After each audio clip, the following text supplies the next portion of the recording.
হরে কৃষ্ণ। সুধী গৌর ভক্তবৃন্দ, জয় জগন্নাথ, জয় বলরাম দেব, জয় সুভদ্রা মানি কি জয়, জয় শিল প্রভুপাদ কি জয়। আগামী 15ই জুলাই 2026 বাংলা 30শে আষাঢ় বুধবার গুন্ডিচা মার্জন মহোৎসব অনুষ্ঠিত হবে। এখন প্রশ্ন হলো, গুন্ডিচা মার্জন কি? গুন্ডিচা মার্জন হলো পুরীর রথযাত্রার একটি গুরুত্বপূর্ণ অংশ। এটি রথযাত্রার ঠিক আগের দিন অনুষ্ঠিত হয়, যেখানে জগন্নাথ, বলরাম এবং সুভদ্রার রথ যে মন্দিরে 7 দিন অবস্থান করেন, সেই গুন্ডিচা মন্দিরটি পরিষ্কার পরিচ্ছন্ন করা হয়। এই পরিষ্কার পরিচ্ছন্নতার কাজটিকেই গুন্ডিচা মার্জন লীলা বলা হয়। এখন এই গুন্ডিচা মার্জনের সঙ্গে উপমা দেওয়া যেতে পারে, আমরা যদি আমাদের বাড়িতে কোনো গুরুত্বপূর্ণ অতিথিকে আমন্ত্রণ জানাই, তবে আমাদেরকে অবশ্যই তাদের আগমনের আগে আমাদের বাড়ি পরিষ্কার পরিচ্ছন্ন করে পরিপাটি করে রাখতে হবে। গুন্ডিচা মার্জনও ঠিক অনেকটা তেমনই। ভগবান শ্রী শ্রী জগন্নাথের আগমনের জন্য তার অস্থায়ী বাসস্থানকে সম্পূর্ণ পবিত্র ও নির্মল করার জন্যই এই মার্জন করা হয়। এই প্রক্রিয়াটি অনেকটা আমাদের নিজেদের মন পরিষ্কার করার মতো। যেমন আমরা ঘরে ধুলো ময়লা জমতে দিই না, নিয়মিত পরিষ্কার করি, তেমনি গুন্ডিচা মার্জনের মাধ্যমে বোঝানো হয় যে আমাদের মনের মধ্যে জমে থাকা কাম, ক্রোধ, লোভ, মোহ, মদ এবং মাৎসর্য, এই 6টি রিপু, ধুলো ময়লা রিপু রূপ শত্রু, যা ধুলো ময়লা মতো, তা পরিষ্কার করা উচিত, যাতে সেখানে ভগবানের স্থান হয়। এখন আমরা জানব গুন্ডিচা কে। গুন্ডিচা ছিলেন পুরীর রাজা ইন্দ্রদ্যুম্ন মহারাজের স্ত্রী। কথিত আছে,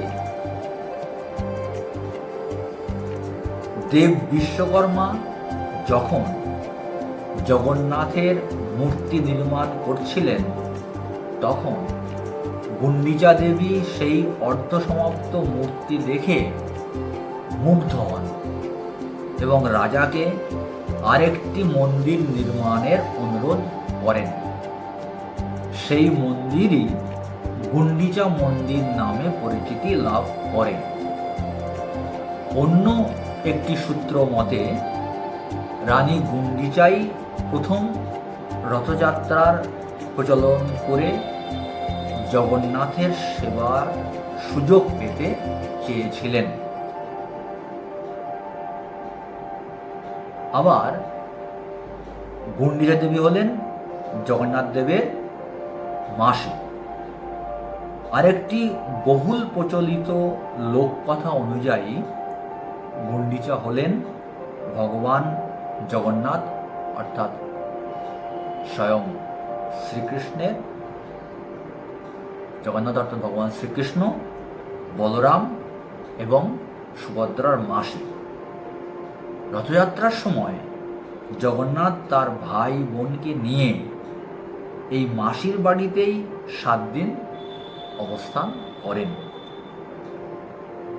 গুন্ডিচা মন্দিরের চারপাশে সুন্দর বাগান থাকায় অনেকে এটিকে জগন্নাথের বাগান বাড়ি ও বলে থাকেন। উড়িয়া ভাষায় গুটি বসন্ত রোগকে গুন্ডি বলা হয় এবং এই দেবী গুন্ডিচা সেই রোগ নিরাময়ের দেবী হিসেবেও পূজিতা হন। এখন আমরা জানব মহারাজ ইন্দ্রদ্যুম্ন কে। ইন্দ্রদ্যুম্ন ছিলেন পুরীর বিখ্যাত জগন্নাথ মন্দিরের আদি প্রতিষ্ঠাতা। তিনি সূর্যবংশের একজন ধার্মিক রাজা ছিলেন এবং ব্রহ্মার নির্দেশ অনুসারে তিনি জগন্নাথ দেবের দারু বিগ্রহ, কাঠের মূর্তি স্থাপন করেছিলেন। তার অক্লান্ত প্রচেষ্টায় এবং ভক্তিতেই এই বিশাল মন্দির নির্মিত হয়েছিল, অর্থাৎ পুরী জগন্নাথ দেবের বিশাল মন্দির নির্মিত হয়েছিল। এখন এর সঙ্গে কার তুলনা করা যায় না, ইন্দ্রদ্যুম্নকে আমরা একটি বৃহৎ স্থাপত্যের দূরদর্শী স্থপতি এবং নির্মাতা হিসেবে দেখতে পাই। তার স্বপ্ন এবং নিষ্ঠা ব্যতীত জগন্নাথ মন্দিরের মতো বৃহৎ একটি বা মহৎ একটি স্থাপত্য কল্পনা করা কঠিন ছিল। এখন প্রশ্ন হলো, কেন গুন্ডিচা মার্জন করা হয়? এই মার্জনের মূল উদ্দেশ্য হলো মনকে সকল কলুষতা থেকে মুক্ত করে পবিত্র করা। আমাদের মন অনেক সময় জাগতিক বিষয়, খারাপ চিন্তা এবং মিথ্যা অহংকার দ্বারা দূষিত হয়। এই আচারটি প্রতীকীভাবে, অর্থাৎ গুন্ডিচা মার্জন যে আচারটি প্রতীকীভাবে আমাদের মন থেকে এই সব ময়লা দূর করার প্রেরণা দেয়। একটি পাত্রে যদি নোংরা থাকে তবে তাতে পবিত্র জল ঢাললে সেটিও অপবিত্র হয়ে যায়।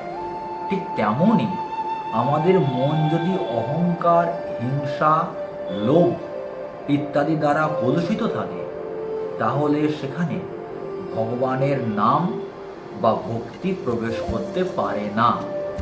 তাই আগে মনকে পরিষ্কার করতে হয়। ভগবানের আগমনের জন্য প্রস্তুতি। রথযাত্রার সময় ভগবান জগন্নাথ গুন্ডিচা মন্দিরে কিছুদিনের জন্য বিশ্রাম নিতে আসেন, তাই তার আগমনের আগে মন্দিরকে সম্পূর্ণরূপে পবিত্র ও প্রস্তুত করা হয়।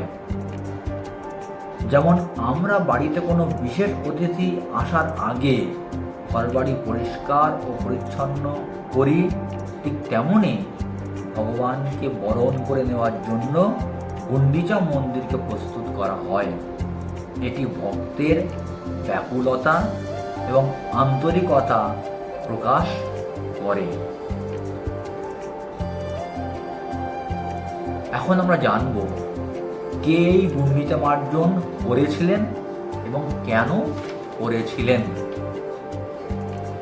ভগবান শ্রী চৈতন্য মহাপ্রভুই এই গুন্ডিচা মার্জনের প্রথা প্রবর্তন করেছিলেন। তিনি স্বয়ং তার হাজার হাজার ভক্তকে নিয়ে এই সেবায় অংশগ্রহণ করতেন। তিনি নিজে ঝাড়ু নিয়ে মন্দির পরিষ্কার করতেন এবং জলের পাত্র বয়ে আনতেন। এখন প্রশ্ন হলো, তিনি কেন করেছিলেন? নিষ্কাম সেবার দৃষ্টান্ত স্থাপন করার উদ্দেশ্যেই ভগবান শ্রী চৈতন্য মহাপ্রভু দেখিয়েছিলেন যে ভগবানের সেবায় কোনো কাজই ছোট নয়। তিনি স্বয়ং মন্দির পরিষ্কার করে ভক্তিযোগের মাধ্যমে নিষ্কাম সেবার এক অনন্য দৃষ্টান্ত স্থাপন করেছিলেন। তিনি রাজেশ্বর এবং পণ্ডিতদের অহংকার ত্যাগ করে সাধারণের মতো সেবা করার শিক্ষা দিয়েছিলেন। ভক্তদের মধ্যে ঐক্য ও সহযোগিতা বৃদ্ধির জন্য এই লীলা চৈতন্য মহাপ্রভু করেছিলেন। যখন হাজার হাজার ভক্ত একসঙ্গে একটি পবিত্র কাজে নিযুক্ত হন, তখন তাদের মধ্যে ঐক্য, সহযোগিতা এবং সাম্প্রদায়িক সম্প্রীতি বৃদ্ধি পায়। মহাপ্রভু এই মার্জন প্রক্রিয়ার মাধ্যমে ভক্তদের একত্রিত করেছিলেন। ভক্তিতে বিনয়ের গুরুত্ব অত্যন্ত বেশি। মহাপ্রভু সেই শিক্ষাও এই লীলার মাধ্যমে দিয়েছেন। মহাপ্রভু তার আচরণে বিনয়ের চূড়ান্ত দৃষ্টান্ত স্থাপন করেছিলেন। তিনি চাইলেই কাউকে দিয়ে এই কাজ করাতে পারতেন, কিন্তু নিজে এই কাজ করে দেখিয়েছিলেন যে ভগবানের সেবায় অহংকার বা পদমর্যাদার কোনো স্থান নেই। এই গুণিতা মার্জন লীলা হৃদয়ের পবিত্রতার প্রতীক। তিনি এই মার্জনকে হৃদয়ের ময়লা পরিষ্কার করার সঙ্গে তুলনা করেছিলেন। যেমন মন্দিরকে পরিষ্কার করে ভগবানের বাসস্থানের যোগ্য করা হয়, তেমনি ভক্তি ও নাম সংকীর্তনের মাধ্যমে আমাদের হৃদয়কেও শুদ্ধ করে ভগবানের আগমনের জন্য প্রস্তুত করতে হয়। তিনি বলেছিলেন, চিত্ত হইতে উঠে সর্ব কাম গন্ধ, মদ হৃদয় সুনির্মল হয়, প্রায় আর পায় প্রেম সুখ। নাম সংকীর্তনের মাধ্যমে শুদ্ধিকরণের জন্য তিনি এই লীলা করেছিলেন। তিনি দেখাতে চেয়েছিলেন যে শুধু মুখে হরিনাম করলেই হবে না, সেই নামকে হৃদয়ে স্থান দিতে হলে হৃদয়কে পবিত্র করতে হবে। গুন্ডিচা মার্জনের সময় ভক্তরা উচ্চস্বরে হরিনাম সংকীর্তন করতেন। এই সম্মিলিত সংকীর্তন ও সেবার মাধ্যমে পরিবেশ ও ভক্তদের মন উভয়ই শুদ্ধ হতো। সেবার গুরুত্ব ও প্রতিষ্ঠা করা ছিল চৈতন্য মহাপ্রভুর মূল লক্ষ্য। চৈতন্য মহাপ্রভু বোঝাতে চেয়েছিলেন যে ভগবানের সেবা কোনো ছোট কাজ নয়, তা যতই সাধারণ মনে হোক না কেন। নিজের হাতে কাজ করে তিনি সেবার গুরুত্ব ও বিনয় শিক্ষা দিয়েছিলেন। তিনি জাতি বর্ণ নির্বিশেষে সকলকে এই সেবায় যুক্ত করেছিলেন, যা তৎকালীন সমাজে একটি বৈপ্লবিক পদক্ষেপ ছিল। আচার্য রূপে ভগবান চৈতন্য মহাপ্রভু শিক্ষা দিয়েছিলেন। তিনি স্বয়ং আচরণ করে দেখিয়েছিলেন কিভাবে ভক্তি এবং সেবার মাধ্যমে আত্মশুদ্ধি লাভ করা যায়। তিনি ছিলেন একজন আচার্য, যিনি নিজে অনুশীলন করে অন্যদের শেখাতেন। চৈতন্য মহাপ্রভুর শিক্ষা এই লীলার মাধ্যমে আমরা লাভ করতে পারি।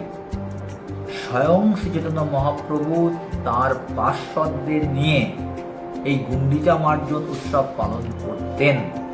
তিনি নিজে হাতে ঝাড়ু দিয়ে মন্দির পরিষ্কার করতেন।